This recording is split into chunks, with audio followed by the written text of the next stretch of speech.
Thanks for what you do with your podcast and all the rest. You're doing a great job. Hope everybody keeps tuning in. You get a lot of good info, a lot of insights, understandings of how to get strong, how to stay strong, how to use your strength. You do a great job, dude. You make things better than they are in real life, I think. If you don't follow Massenomics, y'all do it. Social media, website, everything. Massenomics.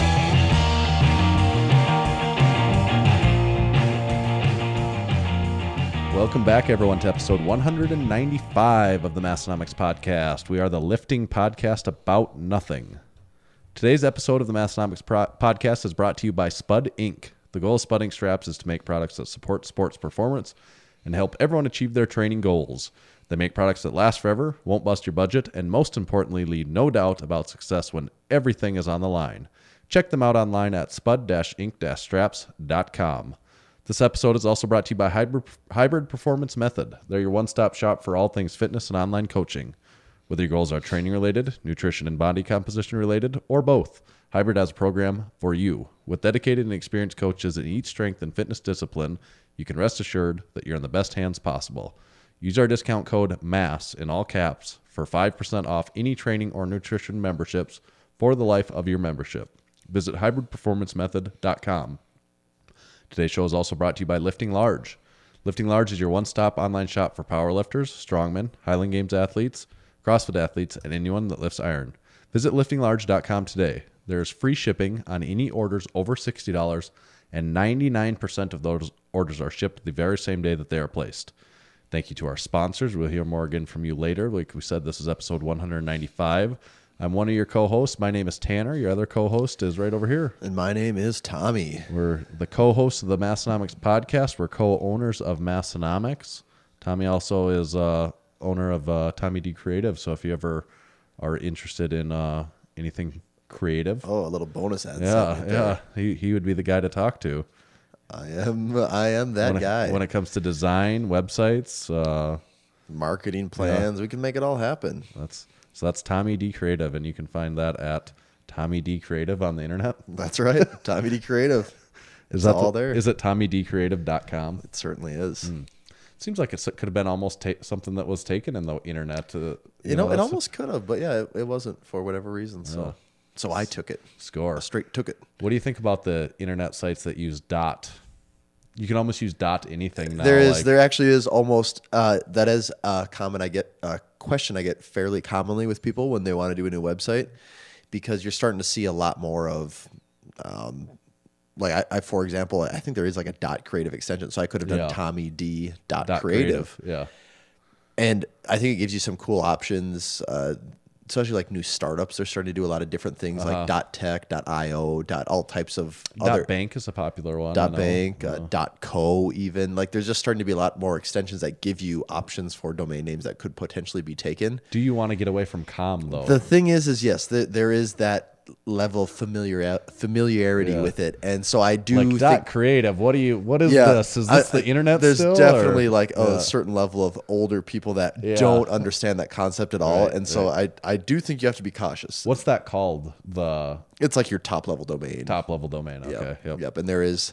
See, he knows what he's talking about. There's almost an infinite number of them now. There didn't used to be. They're opening up more of them all the time, but it's definitely something you can use to set yourself apart. I think some people need to think about that option, but I would still prefer in most situations .com. Yeah. Just kind of what makes sense based to on me. just the that'll probably people change get that more concept eventually. Yeah, and it will, and it already is. Even compared to a few years ago, it is a lot different. But yeah, something to keep an eye on without a doubt. Yeah. So here we are back in the saddle, Tanner. God, I feel like we haven't done a podcast in minutes. It has been minutes. But because we are professionals, we have a turnaround time of just minutes here. Yeah. So we are right back at it. You guys listening, this is 195.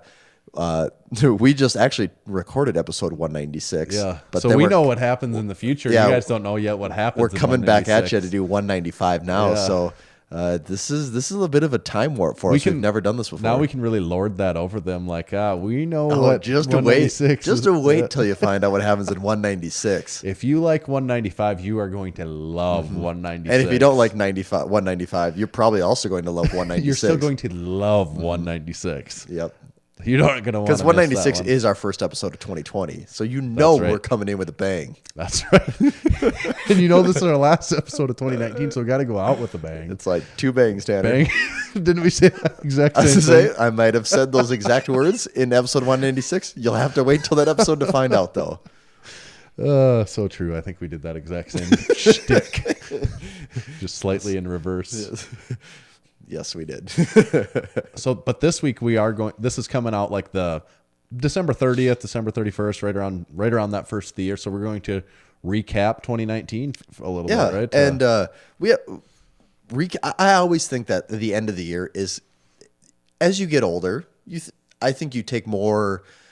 You can realize the value of reflecting back on a year. Mm-hmm. I mean, when you're younger, just like, all right, another day, another day, another dollar, right? Yep. Another day of selling lift shorts. Yep. But as you get older, there starts to be certain professional things in your life that happen, personal things that happen. Just a lot of. Well, you just start to get older and you Well, think more about like as cheesy as it sounds, there's been a lot of growth does happen over a year, Right. And it's really easy to like miss out on what actually took place. So that's why I kind of like the end of the year. It's like what actually did happen this year. You can get in a thing where a time period of a week can seem like or even a month. It can seem like, oh, that month wasn't good, and then you're like, well, actually, but in the scheme of things, that was a very small thing, and all the months around it could have been amazing, And the best part probably about the whole end of year thing altogether is it gives us a defined podcast episode every year. It does. Talk about what happened for out the of year. the 52 podcast episodes we have to make. We know for sure one of them can be a recap one. One can be a recap one or two can be about the Arnold. Outside of that, wow, we got a lot of thinking to do. So yeah. So this is one of the we can just phone it in. I'm going to go on autopilot for the rest of this episode. So Woo, all right. But yeah, I think the first thing we want to talk about is just Massenomics year in review. Which is crazy because it goes without saying this was our biggest year. I mean, every year we've ever done has been our biggest year in every way possible. But this year really feels like it was a big step, right? Like it was like the step at yeah, this like point. Massenomics was always kind of a thing just for the fact that a gym existed. So there was a gym, so that kind of makes Massenomics a thing. Still the easiest way for me to explain it to most local people. Yes, absolutely. Oh, it's just a gym. And, okay. And starting last year, it was like, all right, it's also a gym, and it kind of has an online presence through a podcast and a website and social media, and there's some apparel. Yeah. But this year was the year that side of things really, really became a thing. And it's like the biggest thing, really, by far at this point. I mean, we still have the gym, but the gym is just what it is. Like it's not going to change really. It's a gym. Yeah. I shouldn't say it's just a gym. It's an awesome gym. Oh yeah. But it's not like it's not. We're not taking over the world with and it's the gym not trying to recruit 100 members. No, it's not trying to open up a second location. Right. It's not trying to do any of that. It's the awesome home base where we can all go and lift and do things. But the online presence is where things can really start to be exciting and have an impact outside of a gym with 40 some members.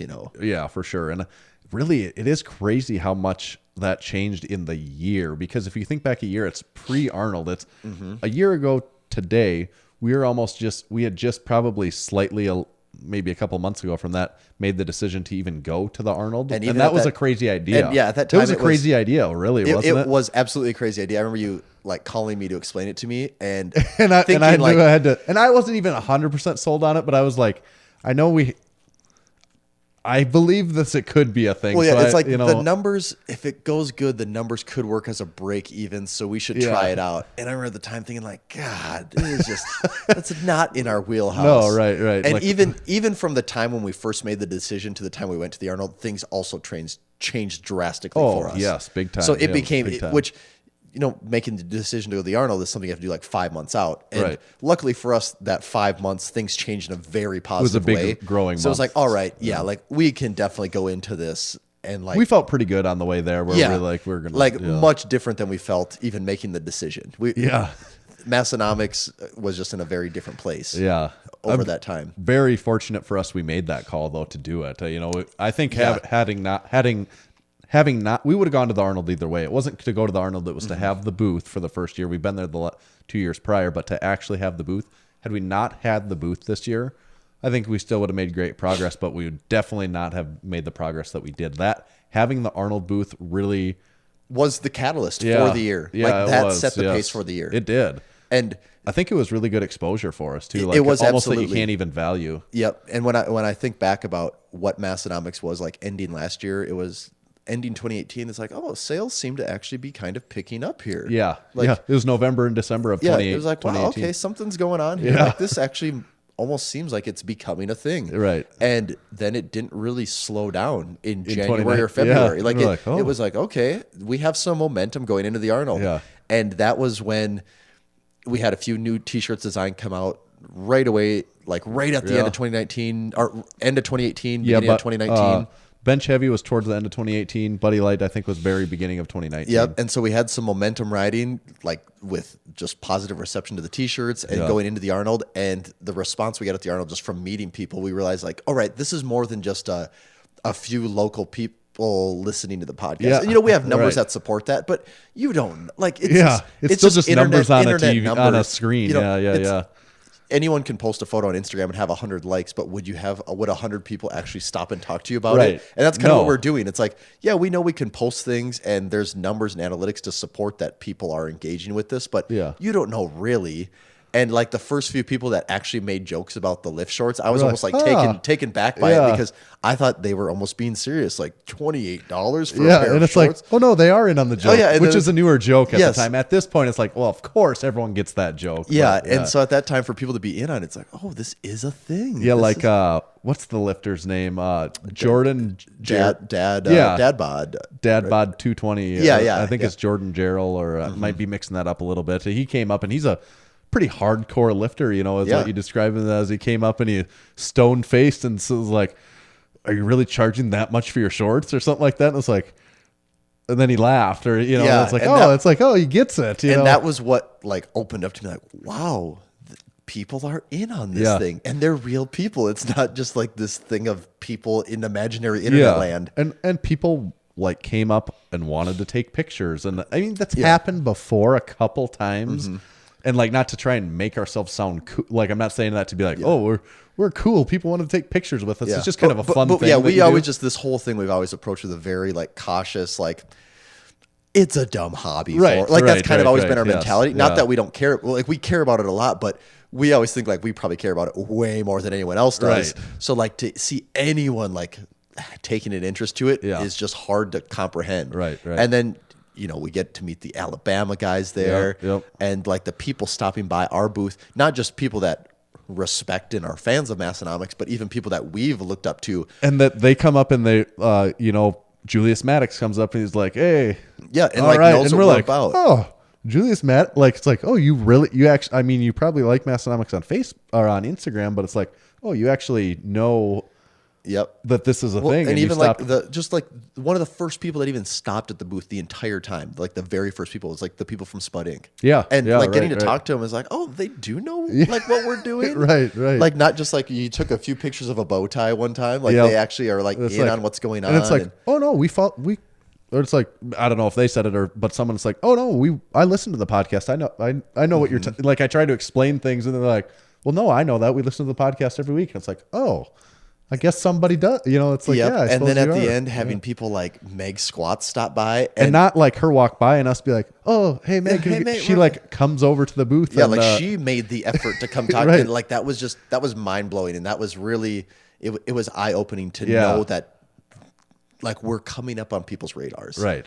Yes. And that's what really probably 2019 more than anything was like the year that, all right, maybe other people out there are aware of what we're doing. Right. And you almost have to, like, for me, it's part of it. What do they call it? Like Impostor Syndrome. Oh, yeah, Where, it's where you, You feel like you're just faking it right. until you make it. Right. And it's like, I suppose we kind of are. And at a certain point you have to be like, oh no, we're kind of in that group, where it's like, yeah, I guess we are. We're not just, and I feel like that's what it'll be like going into 2020 a little bit when you look at the Arnold specifically. It's like, no, now we're not just like getting our foot in the door and wedging ourselves in there and trying to make a home for ourselves or a name for ourselves. It's like, oh yeah, we're one of those Yeah, it that you absolutely expect makes to sense see for there. us to have a booth. Yes, like, yes. we know we are selling more than Yes. a lot of booths here that aren't Yes. selling anything. And what, like, how, we don't have to talk about the numbers, but as far as sales goes and stuff, I don't know, like if you did a baseball analogy, whether we hit a single, a double, a triple, or a home run, we hit between a triple and a home run probably. For the Arnold? Yeah, for the Arnold. Yeah. And the year, really. Yeah. If you start to look at that too. But like I was just thinking of the Arnold, I think maybe it was a triple because there could have been, there was some like pie in the sky things where it's Well, like, it's like, are we going to sell out of everything? Yeah, like right, it was right, a mix of like the scale was, all right, we're taking a shit ton of stuff and we're going to come back with a shit ton of stuff, which would be a complete failure. Yeah. Or we're going to go and we're just going to sell all of it and we'll run out and be like, why didn't we bring more stuff? right. Which is like a win, but also it's like, damn, I would have planned that differently. Yeah. And I mean, we didn't get to the point where we just ran out of everything. No. We ran out of a decent amount of stuff. Right. Like we were selling out of things, but No. it wasn't like it was, all right, our shop is gone. Everything's gone. Like that didn't happen. Maybe this year will be the year that will happen. But we were still very, very happy with the That's results. still of a it. good problem. It's, you failed to plan something probably correctly if that happens, but it's still, that's the better alternative than the not selling anything and coming back with all of it for sure. Yes, absolutely. So the Arnold was a success, and it was definitely a springboard for the rest of the year. And we saw that from followers, from like engagement online, sales online, just like pretty much any metric. We saw that the Arnold was kind of the spring pad for all of it. It was for sure. And when you talk about like the social media, or specifically Instagram, because that's the most important one for us. Yeah. Over 2019, it was a huge growth. I mean, you could look at the exact numbers, but we probably doubled like the number. I think we had just gotten above like 10,000 shortly into 28, or close to the start of 2019, and we're gonna finish 2019 with like 25,000. Yeah, and that doesn't mean everything. No, it doesn't. But it's just pretty steady. Like Yeah. every month of 1,000 plus, new followers, Yeah. and that's just legit. People that are interested. Yeah, in like it. us Yeah. just getting the message out online and people like finding our stuff and engaging with it and Yeah. becoming followers. It's not buying followers or anything like that. No. And it's just us doing our thing and people still finding interest in it and new people coming on board all the time. Yep, for sure. And it is so easy for me personally to get wrapped up in those numbers and be like, this is great, but it's still cool. Yeah, it's still a positive. And like we will be the first to say like those we've had posts that have crazy amount of likes for us, like thousands and thousands and thousands of likes. Yeah. That as far as the business side of things go, Don't do almost much. nothing. Yeah. It's hard to say that post even did anything for us Right. business wise. It might have got us 50 new followers. Which what did that do? Yeah, It's but still we've not also had posts where they've gotten under 100 likes, and we can say turn into actual dollars and we cents. can say like, yeah, they've turned into very real amounts of dollars and cents, and Right. so that's why those numbers are. You try not to get like too invested in Yeah, them yeah, because yeah. they are very relative. Right, very for sure. But it is the bigger number, the bigger potential. Like if we have 100,000 followers, more potential there to turn that into more at the end of the day, for sure. So it's nice to see that go up, definitely. Yeah, and this year was again great for the social media side of things. But Yes. Looking through the rest of the year, this was probably, I think it's safe to say, the most new product we came out with in a year By far, if you think about it, the bench heavy was the last thing we came out of in 2018. So everything after that, which and I can't almost- even keep it straight anymore. I would say lift shirt, of course, was before that. Huge Life was before that. So bench heavy was 2018. Maybe did the lift shorts come out in 2019 or 2018? I think it was the end of 2018. Okay. So if you take those four things, almost everything else came out after that. Yeah, so it was a big Buddy Light, Curl Hard, which is something that we have a few. We kind of rolled that in and out in 2019. The Deadlifter, yeah. the black lift shirt, we had the black on black bench. the black on black we had bench, the bench in 315. bench in 315, Don't Curl in Me. the Crispy Boys, With all of our cans on it. the joggers, Lift Shorts 2.0. We had some new Flex Flasks in there. We had some new sticker packs. I think we had maybe a new set of koozies in there. The Breaking Parallel shirt. Breaking Parallel. The Jefferson Deadlift League shirt is actually going to get here in 2019. Yep, and the still. Jefferson Deadlift shirt.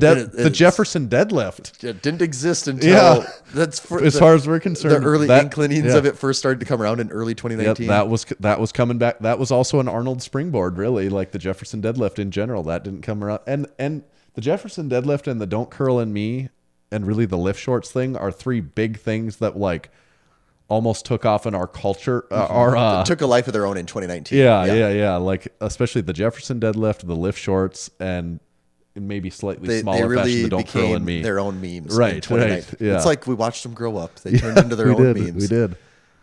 Yeah, it's hard actually now, like saying that out loud, like because we didn't put a ton of notes together on this. We're just kind of speaking off the top of our head, but yeah, you do forget, like looking back, like how many things actually did come into existence. Right, and like flags, we didn't have flags before 20. That was a 2019 that's thing. new for sure. Most of the banners in general are new. We might have had the lift banner before that, and that was about it. God, we are just awesome, Tanner. I just want to pat myself on the back. Rocked the world this year. Wow, Podcast wise too, changes. We brought on sponsors for the very first time. That's a huge change. That wasn't here towards the last few months of 2019.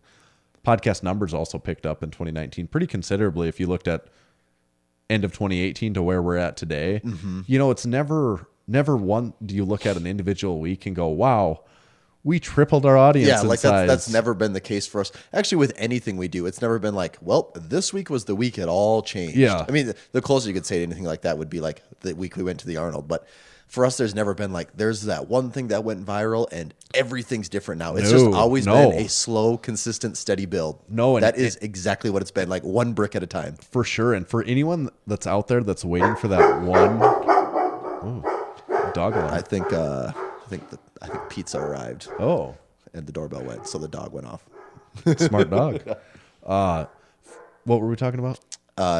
For anyone that's waiting for that one viral moment, like if you have a company maybe that's comparable to this or anything that's in this realm, that from our experience at least, that doesn't happen. It doesn't exist. Like we even talked about it in the beginning. Like we kept thinking, like, all right, we're gonna have one post or one video share that goes viral, and yeah, we had a lot of people share stuff. Like we've had a ton of people, but in our experience, a share on Instagram, it's good. It's a good thing. At best, can be good for a couple hundred followers, maybe. Yeah. Like I mean, that we're talking best case scenario. And we've had like you name it that power lifts or that.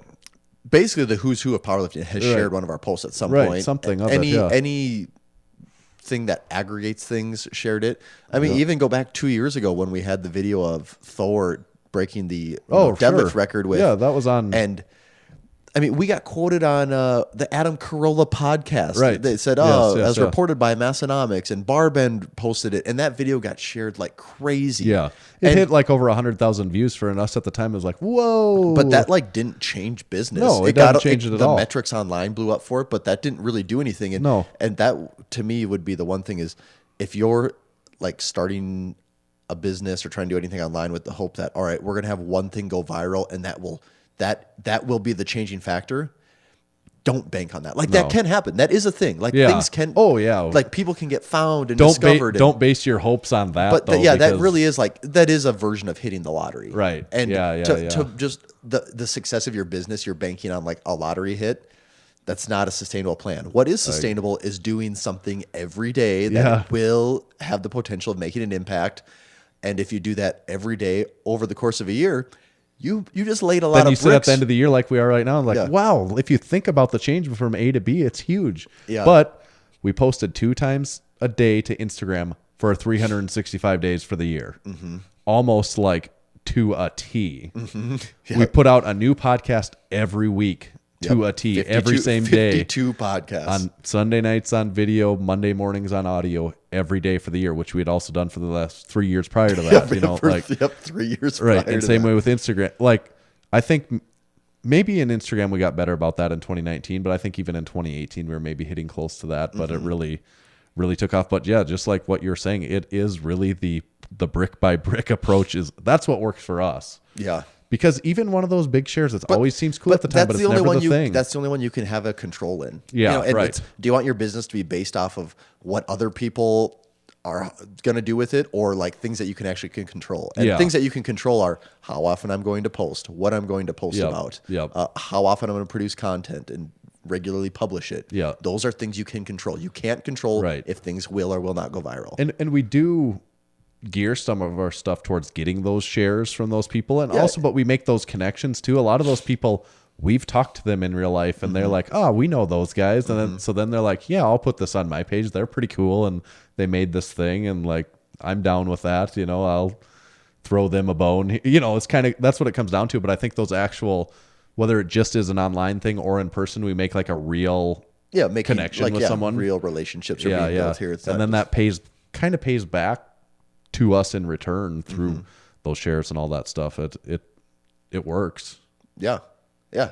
And that's the roadmap. That's all anyone has to do. I mean, really, that's what it is. Yeah. That's the old thing of not saying we're an overnight success by any means, but if someone was to like look at me and like, oh, what they're doing seems to be working for them. It's like, oh yeah, it really worked this year. And all it took was 4 years of work leading up to that 1 year to be like, oh, there was like a good, a year where things started to like make sense and click. Because just like the podcast, maybe it took off, quote unquote, this year, but we had the 3 years prior doing the exact, almost, the very similar thing. It just, it took that long to build it up to a point where we can get quality sponsors for the show that fit into what we do. And are actually companies that we want on the show. That we want to work with and want to promote. Yeah.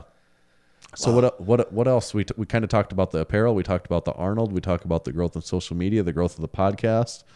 Is there much else in the growth of our world? I guess from a business behind the scenes, we've, with any of the apparel growth, it requires a lot of stuff on both of our parts to facilitate just that. Working with manufacturers. Yes. And that whole We've learned a process. lot this year as far as that stuff goes, for sure. Yeah, we absolutely know a lot about getting t-shirts printed through various producers across the country and and the prices that go with that and the language and the lingo and what to expect and what we know going into the beginning of 2020 is much better than what we knew at the beginning of 2019. And it's all that stuff. It makes us be able to be more profitable and be able to continue to do it for longer, I think. And just make more t-shirts.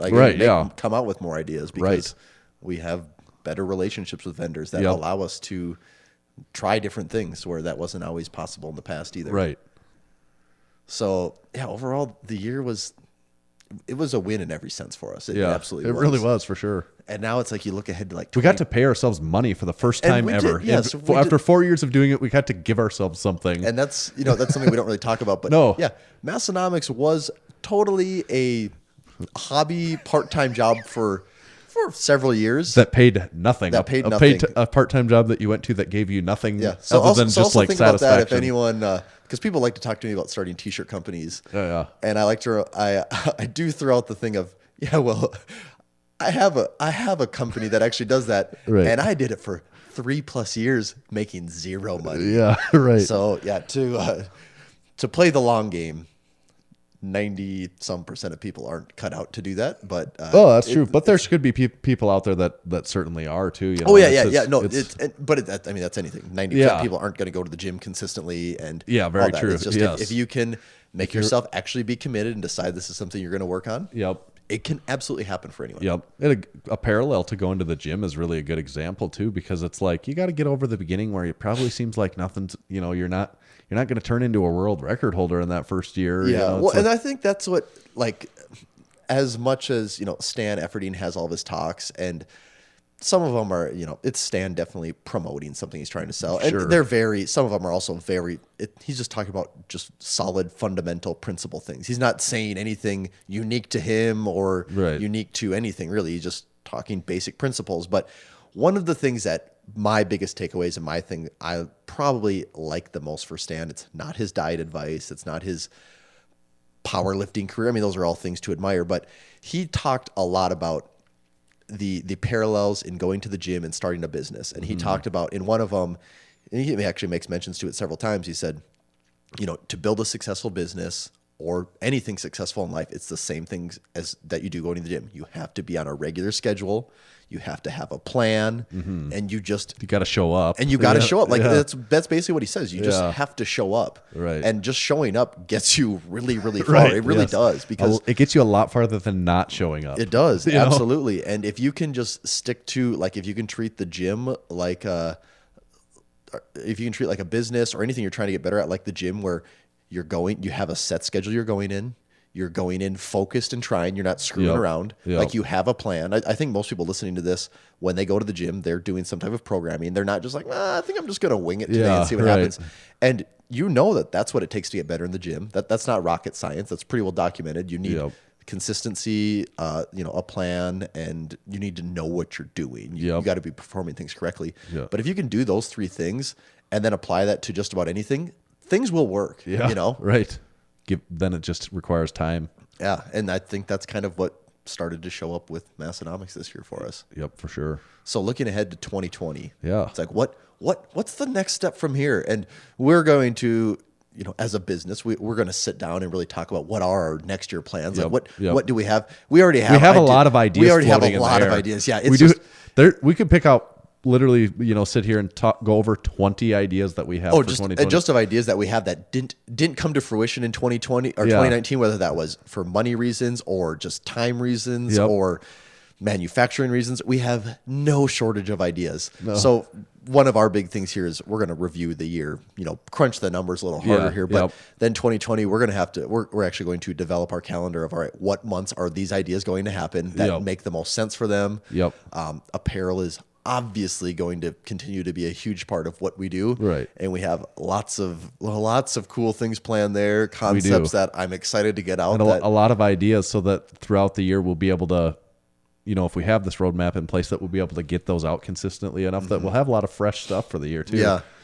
I think maybe, if we can, part of this goes into organization, and if we can get that all together better, we'll probably see more like bigger drops, kind of like we had around Black Friday, where we had multiple items to drop instead of just the one T-shirt. Yeah, and we dipped our toes in the water with that in 2019. We kind of started. We did the deadlifter and the black on black lift at the same time, and then we did a few other things all at once. And then on Black Friday, I think was really the first like big drop. It was like 5-6 brand new things all at one day. So, and we'll probably do more of that. Yeah, we've still. At the end of the day, we don't promote our own stuff that much, really. Because we do a lot of just producing content. Like that is probably at the core of what we do more than anything. Yeah. And so we'll probably focus on promoting our stuff more, whether that's through photos on Instagram in the story and just on the page and emails and all types of stuff. We will be doing more of promoting our own things. Well, and we just, at this point, there was a certain point in time we didn't have enough stuff to do that, and anymore we have so much stuff. It's like you might not be aware. Like you could have jumped in following us, and you're like, oh, these guys sell stuff too. And there's a lot of. We probably are a little unique in the Instagram page world in the way that most apparel companies, their feed consists of their apparel.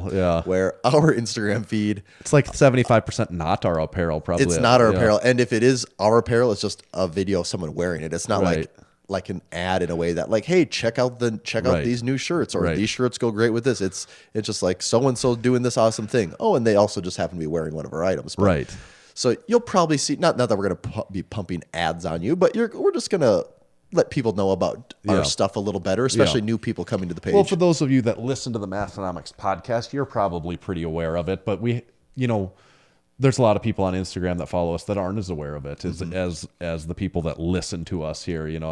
As this, you're in a more dedicated group, so you're a little more aware of it. You are the dedicated group for sure. If you're listening to this, without a doubt. So that's kind of what we got planned for 2020. I don't know if there's anything else we can't give away too many specifics because that just ruins the plan. Just stay tuned.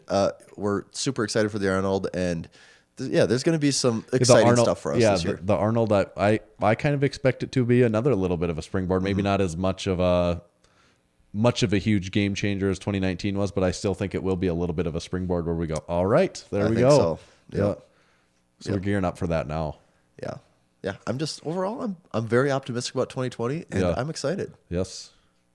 We're in a fun spot right now. We are. We'll hit. So we're at like 195.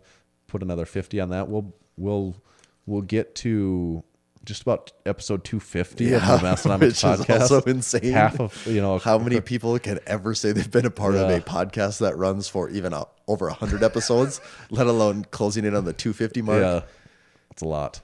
Yeah, it is. So 2020, here we come. Yep. We're gonna do some ads, Tanner. Ooh, all right. Preview of more to come in 2020. Ideally, we just don't have to make episodes anymore because we'll just be reading ads by the time 2020 is done, right? Yeah. Best for everyone involved. Today's show is brought to you by Lifting Large. Lifting Large is your one-stop online shop for powerlifters, strongmen, Highland Game athletes, CrossFit athletes, and anyone that lifts iron. They have over 2,100 training tools from the top brands like Titan Support Systems, ER Equipment, Spud Inc, Skull Smash, ProLock Collars, Kabuki Strength, Texas Bars, Pioneer Belts, and more than 15 other manufacturers. Lifting Large has been serving strength athletes around the world through their online... almost knocking computers over. Through their online shop for over 15 years. Owners Mike and Teal Ottoman have over 55 years of experience competing in powerlifting, strongman, and Highland Games. They hold multiple world and American records, so you can rest assured knowing the products they carry are the very best in the industry. Visit liftinglarge.com today. There is free shipping on any orders over $60, and 99% of orders are shipped the same day they are placed. Listeners of the Massenomics podcast can save 20% on Lifting Large branded items. Just use discount code MASS20 at checkout. That's MASS20 at checkout to save 20% on Lifting Large branded items.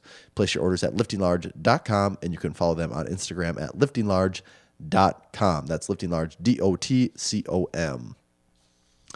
This episode is also brought to you by Hybrid Performance Method. If you've been training without a coach and have been looking for a competitive edge, remember to check out hybridperformancemethod.com. Hybrid has 15 different strength and fitness programs covering everything from powerlifting and strongman to gymnastics and general fitness, all included in one training membership. That's not all. Hybrid also offers one-on-one personalized nutrition coaching that uses lifestyle habits and a flexible approach to shape your nutrition plan around your current lifestyle, instead of turning your lifestyle upside down in order to support unsustainable habits that only work in the short run the way most programs do. If you're ready to take your training, nutrition, or both to the next level, use code MASS in all caps for 5% off membership, for a 5% off membership to all programs for the life of your membership. All right. And last, but definitely not least, There's more? today's podcast is also brought to you by Spud Inc. All right. And it is brought to you by Spud Inc. and the Spud Inc Dip Belt. Yes, there is nothing like pulling out that grungy, stinky leather dip belt that your gym has lying in the corner that pinches your hips every time you use it. But why bother when you can have your own Spud Inc Dip Belt?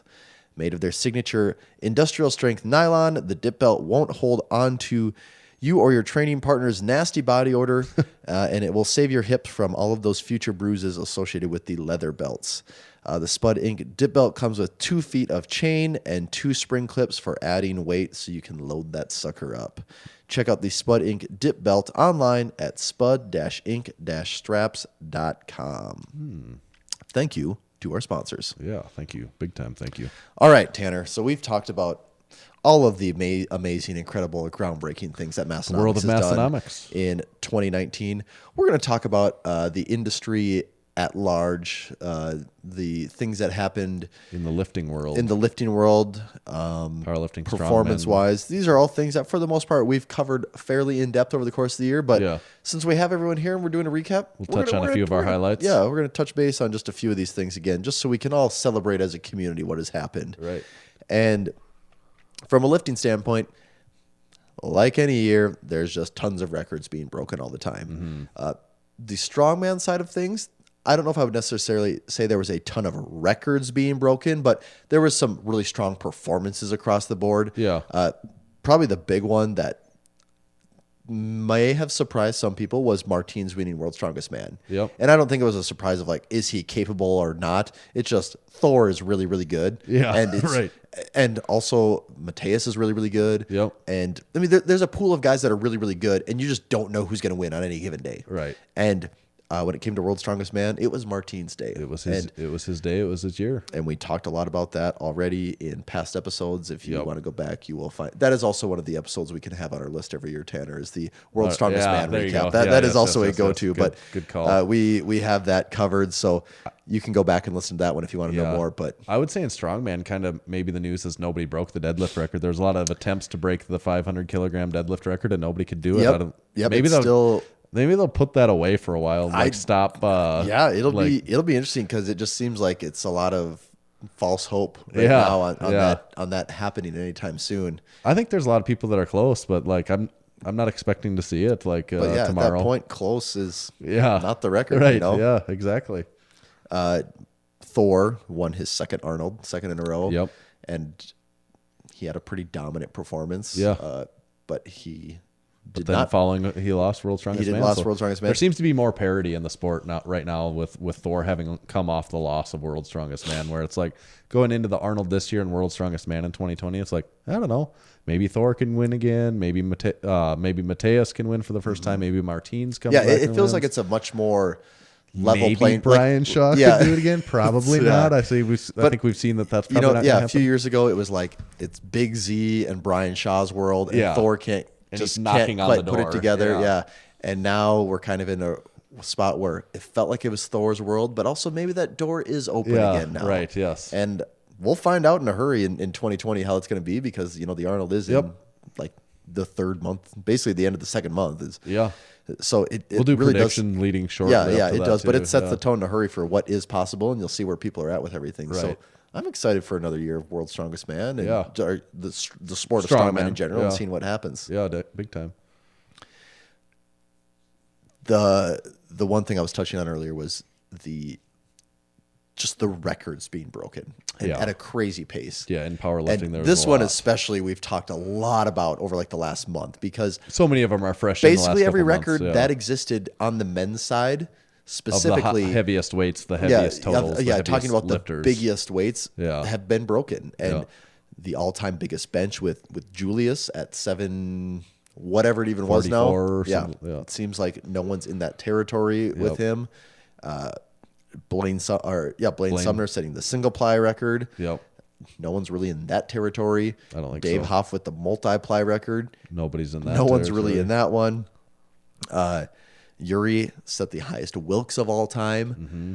That one could maybe go. Yeah. He's just at such an advantage with his weight. Yeah. When we're talking, Right. I don't know how far away John Hacks is. Like, he's a guy that's up there, but Yeah. he's probably a ways off it, I would guess, even in the Wilkes category. so Yuri set the highest Wilkes of all time. Zahir had that for several years, Yeah. which, as far as men's records go, that's like a lifetime almost. Yeah. And then also Dan Bell setting the all-time Yep. total record breaking. Mm-hmm. And that was about the longest standing that's record on this like list. a 5-year record or something Yeah, like that. I don't know if any of those other records we said had stood for more than 5 years. I don't think so.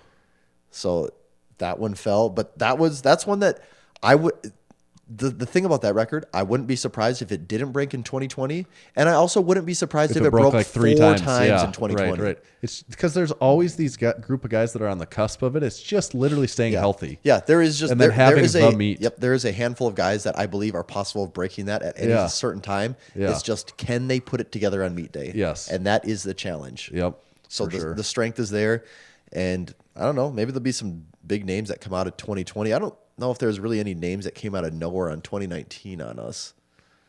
Yeah, Dylan Hell Regal was the first person to squat 1,000 and deadlift 900, and he did that in 2019. But that would be the only one that kind I'm really of speaking in big generalities. Yeah, here. I know there was tons of new people right, that for sure. that But were we're talking coming out, like but that really just like came blew out of these world nowhere records. and broke a world record. Right, Yeah, right. No. like I don't think there was a ton of that going on this year. No, I don't It think was, so. It was from like the names you were expecting to see doing this Yeah, stuff. So yeah, and I I think think so. that it will be a lot of the same for 2020. Yeah, I think you're right.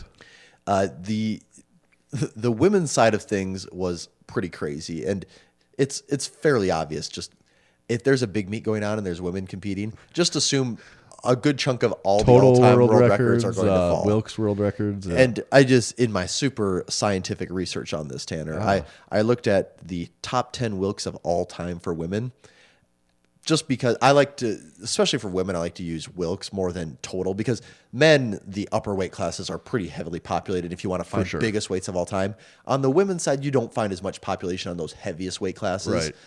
But there's still a ton of competing going on, across all weight classes. Yeah. So and that's Wilkes where is the that's where the metric to be Wilkes able seems to to be look at, a little better. whether that's the represent- perfect measurement or not. Yeah, it we're just not gives you say, to me a better look at the entire Yeah. sport on the women's side. Right. And according to Open Powerlifting, 9 of the top 10 Wilkes of all time for women happened in 2019. And the one That's that didn't pretty happen crazy. in 2019 was number 10 on the list, and I think that happened in 2017. 2017. Yeah. So that record book pretty much rewrote itself Right. this year, and especially with Mariana and Steffi, they pushed that like repeatedly. Well, I think like the top 4 Wilkes. Actually, I shouldn't even say just them. Stacey Burr, I think, has number 3, and then Cece is at number 4. Yeah. And those 4 just really Right. moved it. Mariana basically broke the Wilkes formula. I think she's getting close to like like high. Well, I have it. And right she's here. like breaking the not just Wilkes, but the comparable men's class of her weight class. She has a higher total than the men in that weight class. But there again, it's like how many men, Yeah, it's a very small group of men that can participate in that. Right. In that But side. still, it's But yeah, like the highest Wilkes of all time by a man right now is Yuri broke it with 648. The previous record was 633. On the women's side, the highest Wilkes of all time with Mariana is at 720. And then Steffi's at 698. I mean, if you're even going to compare Wilkes against men and women, Yuri's being 648. 648 on the women's side would put you at like number 7 on the list. There's 6 people that have a higher Wilkes than that. So I don't think it's probably a good comparison. no, it's not a between good the comparison, two. but it's just to show like how crazy. how crazy like they are pushing it on that side of things. Right. And really, it's competition from the 123 weight class, 148, 181, 165. So kind of all across the board 114. on the women's. Yeah, like it really is across the board. Like you're not just seeing any one weight class, where on the men's side of things, it's way more skewed on the 220 plus. Yeah, Like right. that's where most of the things are happening. So that is kind of the cool thing about the women's side is it isn't just like the top 3 it's spread weight across. classes. Yeah, that's true. That's a good point. So that's interesting to look at, but I think it'll be the same thing there, where it'll just be records on the women's side falling again in. I think so too. In 2019, I don't know if like Mariana will hit the all time again. Maybe not. I'm not super in tune with what her training is like and like her goals for the future. But I wouldn't be surprised if the top 10, if 5+ of those change out or get raised by the same people. So right. I'm just expecting that again in 2019. And we are also reaching the end of the decade here, Tanner. Yeah, that's true. And one thing that I thought was interesting was to look at 2010, 2011 through the 2010s. Or the teens. Yeah, the 2010s. Like how that stacked up. And one thing that was pretty crazy is when you go on open powerlifting, and we'll start with just the men. And if you sort by Wilkes, out of the top 100, in just my quick scan that I did, I think there was only like 4 Wilkes that are in the top 100 that were not set in the teens. And it's a few of them are like the really long-standing ones, like what's his name? Like your what's it, John Cook or right. Like from 1972. That one's not going anywhere anytime soon. Right. The other big one, what's it? He had why can't I think of his name? Total world record. He had the total world record before Andre Milanichev. Yeah. Really having a brain fart here, Tanner. Yeah, so am I. Is it? It's not Wilhelm. I know we've done a lifting legend on him before too. I saw it on here 5 times, and now I'm having a brain fart on that too. I cannot think of his name. What? Okay, I gotta find this, Tanner. Super heavyweight for sure. Yep, super heavyweight. It's just escaping me. We did a lifting legend for him. I can think of. I can see his picture. Don Reinhardt. Yes, that's God. who it is. Yeah, Don Reinhardt. Like that one's not gonna. I mean, that's always gonna be in the top 100 for the foreseeable 100 years or whatever. Yeah. But yeah, basically, any top powerlifting performance, it's pretty safe to say that the record on it changed during the teens. Yeah, I think like it did. It's the data then and the numbers are there. The very large growth of raw powerlifting over that, and decade, that is a big part of it. Yeah, is that raw powerlifting to an extent didn't really exist. Right. Single ply and multi-ply specifically were the way things were going for a long time. So that part of the sport really decade is where it really came into its own. But it became the most powerful. Most popular form of powerlifting. Just with its accessibility. So I mean, that was even a thing to look at too for the decade. Is that the way people what we consider to be powerlifting? Yeah, what we for consider most the of us, sport sort of almost didn't even exist. Right. 10 years ago, it was just starting to take off at that point. Right. So that seems now crazy to think like, all right, like what that would be like now if like single ply was really starting to pick up and all right, we're going to spend the next decade just talking about single. When we talk about powerlifting, we're talking about single ply. Like everyone that's training in the gym is doing like single ply. Like, no, that won't happen. So it is so bizarre to think that it actually made that flip. Right.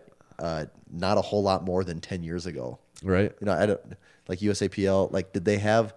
I don't think there was Raw Nationals. I don't know what the first year was Raw Nationals. Was it like 2008 or 9 maybe? Yeah, probably. And at that point, it was nothing like what it is like today. Yeah. It wasn't a 4-week event that involved the top 10,000 lifters from across the country. Raw Nationals quarter of the year. Raw Nats. Exactly. They don't call it Raw Nats for no reason. You don't get that name by only lasting for a day or two. So there was just, I guess the takeaway is there was a lot of really crazy stuff that happened. Yep. Specifically this past year, but really even the past decade. You could say Instagram didn't really exist a decade ago. Actually, I don't even know if Instagram did exist a decade ago. Probably not, right? Maybe it did. I guess I don't know. It could have been a very early stage. Yeah, it didn't exist to me. And it didn't, as far as the fitness community is concerned, I don't think Instagram really started to take off in the way until videos became a thing. Well, I was gonna say YouTube even a decade ago was a very different fitness thing. YouTube was barely starting to exist. It was almost non-existent. Facebook was cool. Yeah, so even the way people use Facebook was cool then. So even the way people used like the communication methods, like when people did big lifts, where did they go? You know, like open powerlifting, that didn't even really exist until what, 2 years ago? Yeah, 3 years ago. Yeah, and like now that just seems like that's the de facto record spot. Right. You know. Yep. So it really is a pretty crazy decade. I mean, Mark Bell didn't really exist. He wasn't even a meathead millionaire. He was just meathead. There was no meathead millionaires. There was no one to tell me about the keto diet every single day, multiple times a day. How would I have gotten by in the early 2000s without knowing that? I don't know how I did it. It was a miracle, really. We got this far. Yeah. Message boards essentially don't exist anymore. That's true. And that was a big thing in the lifting community is message boards. Basically, the closest you get to that now is like Reddit. Yeah, you know, right. Occasionally, you can still search things, and it'll bring podcasts podcasts. Yeah, podcasts didn't basically didn't exist a decade ago either. I mean, at least to a level of popularity. That was non-existent. But it's still funny, like when you can type in.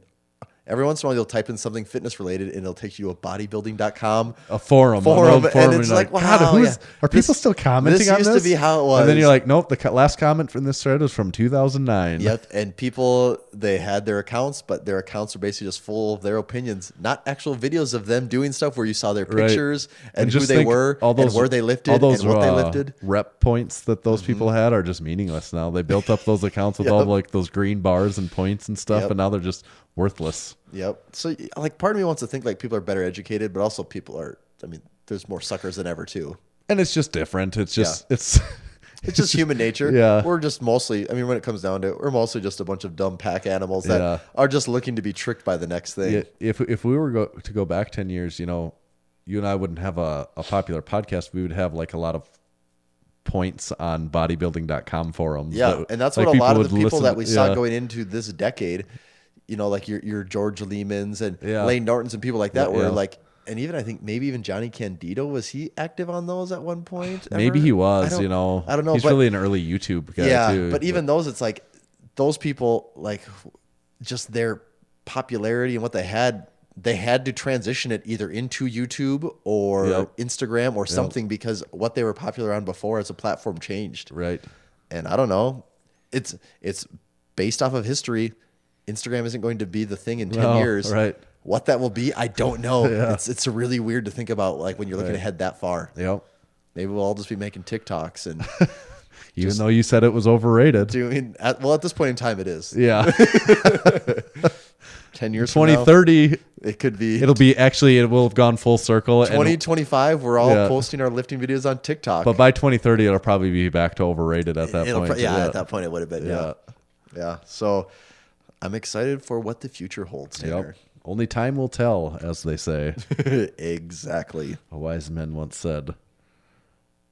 Does that kind of wrap up our wrap-up? I think that wraps up our wrap-up, unless you have something else you want to talk about. Well, I just wanted to put a bow on it with our overrated, underrated segment. Really. Yeah, might as well. Yeah, finish out the last over-under of 2019. Yes. We've already actually recorded the first one of 2020, but We'll go over the We last. already actually recorded technically the first last one of 2019, but this is the real last one of 2019. Right. That's true. That's yes. Right. Yes, I see what you're saying. It's all semantics. Topic number 1: overrated or underrated? Halo Top. Halo Top, like the ice cream? Yeah, I don't know if ice cream is the correct word. Yeah, whatever it is. I think that it's really overrated. And I also fall into the category that I think anything that is meant to be a treat should just be a treat. Like, do you consume that much Should of it? be that delicious. Yeah. Do you consume that much of something that it's ruining your diet? Like, Right. like, I guess if you consume that much soda, then yeah, going to diet is a good version. But you really should just look at not doing that in the first place. You know, like Right. if you want to have Coke, just have a Coke and enjoy it. Yeah. Don't drink Diet Coke all day long. Don't drink 5 of them. Don't drink 5 of them. Yeah, Yeah. that's not just. There's healthier alternatives. Yeah. And it's the same thing. Like, if you want to drink alcohol, but don't be drinking alcohol all day every day because you're an alcoholic. Right. You know. And it's like, if you want to eat food that's unhealthy, just eat food that's unhealthy, but don't do it all day, every day, Yeah. and like make that consume who you are.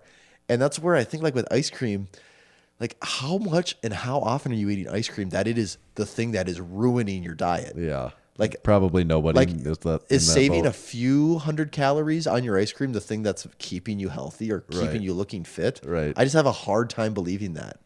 And I get that no one of these things is the thing that is the thing, but just let the things you enjoy actually be something you can enjoy. It doesn't. And on top of that, That kind of the, like the it. couple Yeah. times I had it, I did not care for the taste at all. I didn't. It's I'm half, just like- I it's just half like- air. Like it's Yeah, just and like, I'm just like, if I want to eat, if I want a treat, I don't want my treat to be a watered down version of the treat. right. You know, I want it to actually be a treat. Yeah. And that's what, like, I'm just going to get a pint of Ben and Jerry's and it's going to taste delicious and be good. And I'm going to get done eating it and be like, all right, I enjoyed that. I don't have to be like, well, it wasn't as good as the real thing, but I did save a few hundred calories. Like, you're just doing these Right. weird compromises with Yeah. yourself. So, no, Halo Top is way overrated. Overrated on the Halo Top. Overrated or underrated? Disney World. I've never been there. So either. I'm already speaking from a point of not knowing. Hey, that's the rules of underrated. Underrated don't state that you really have to. Nope, have to they really don't. know. And It's they just- do state that you have to have an opinion. Yeah, so right. I can't go. Sometimes you have to make up an opinion even on based on false grounds. So you said Disney World, not Disneyland. So Disney World's in Florida, right? yeah. Okay. So yes. you're assuming That's the- now I'm in Florida, Tanner. Yeah. So this is already Disney World is the bigger of the two. Is that Yeah. right? Okay. People say I'm going to Disney World. Like Yeah. that's the. I don't even know, but I've never been there. I don't. It's not even really on my list of things to do.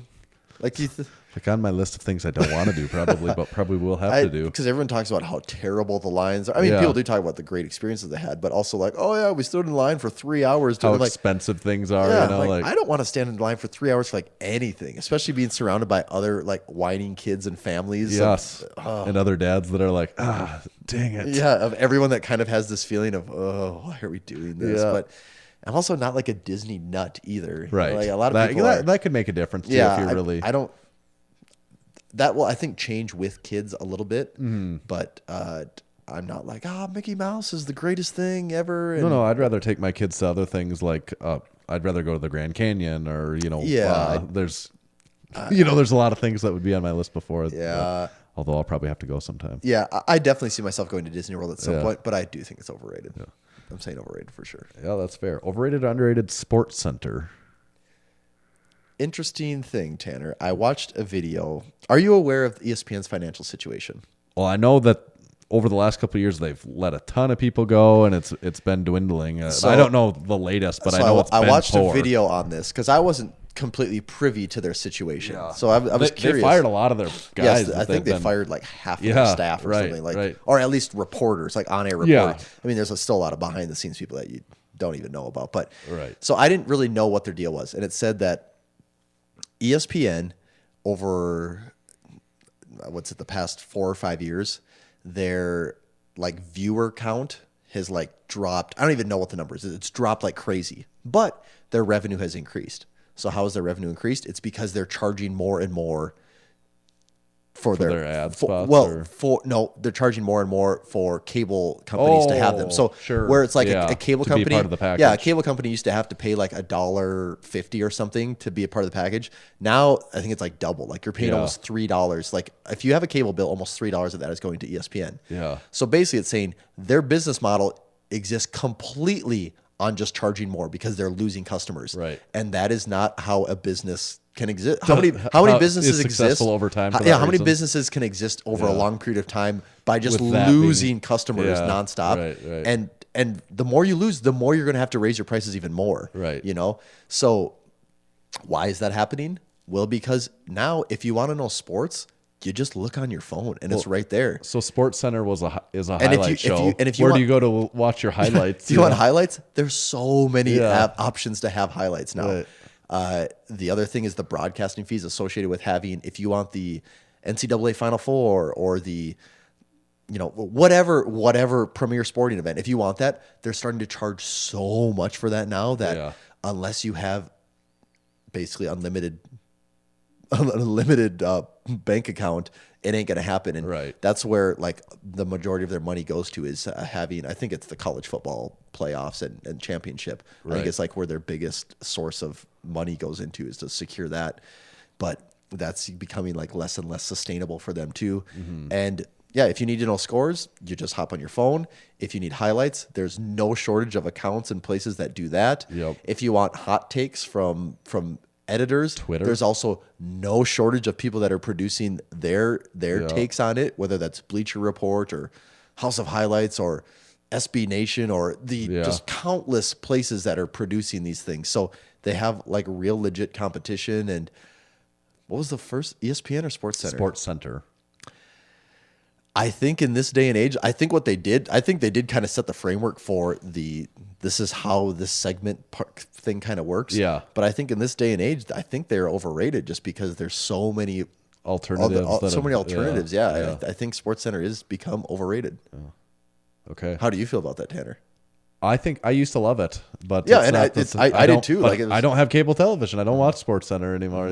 I haven't for years. And I used to freaking, when we were in college and that age, we put it on in the TV and I many times watched something on a loop and I was like, oh, seen it already. Yeah. Like it's like the show's running back through again. Yeah, I know for a fact though, like I shouldn't say I know for a fact, but back then, if you needed like the mindless thing on TV, like when we were in college, you would put SportsCenter on. Right. Because if you wanted everyone's kind of interested, but you don't have to pay attention, but you catch a couple things that are interesting. You have the guys set up where there's like a couple TVs, there's a couple for video games, and there's like the one TV of just something else going on. Yeah.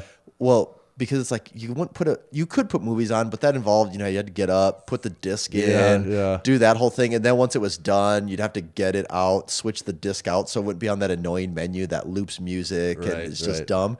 Well, now you have Netflix and you have The Office on in the background nonstop, or you have any number of movies or TV shows. Yeah. And like, I feel like where SportsCenter kind of existed in that spot, they also have competition in that spot now too, of being kind of the mindless background the noise. thing.